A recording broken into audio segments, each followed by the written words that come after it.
to the story of a Mayfield Heights apartment complex and a frustrating weekend for tenants. That complex was condemned on Friday, displacing more than 100 residents. But tonight, a twist. Most are now back home. Brandon Simmons has details. I want you to imagine for just a second being told that you have to get all your stuff, pack it up, and you have just a couple days to evacuate the place you call home. That's exactly what happened to residents here at the Mayfield Gardens Apartment Complex. Hundreds spent the weekend moving out after a structural engineer found issues with the roughly 60-year-old building while consulting for renovation work that was being done. When the engineer notified the city told residents to leave immediately. But the engineers came back Sunday to take a deeper dive and determined a large portion of the building is indeed safe.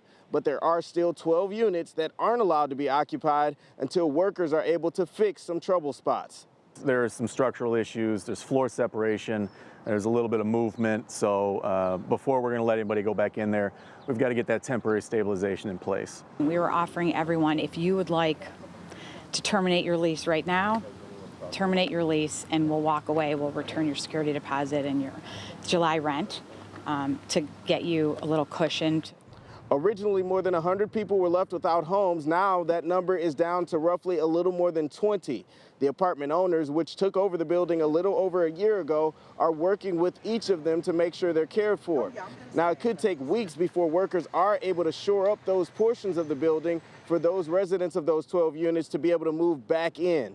Now, the city says that the owners of the property have been very cooperative throughout the entire process, and even residents say the same, saying owners have been very caring. Obviously, everyone understands this was all done in the name of safety, and no one wants to see a tragedy like last year's apartment collapse in Florida repeated here in Ohio. In Mayfield Heights, I'm Brandon Simmons, 3 News.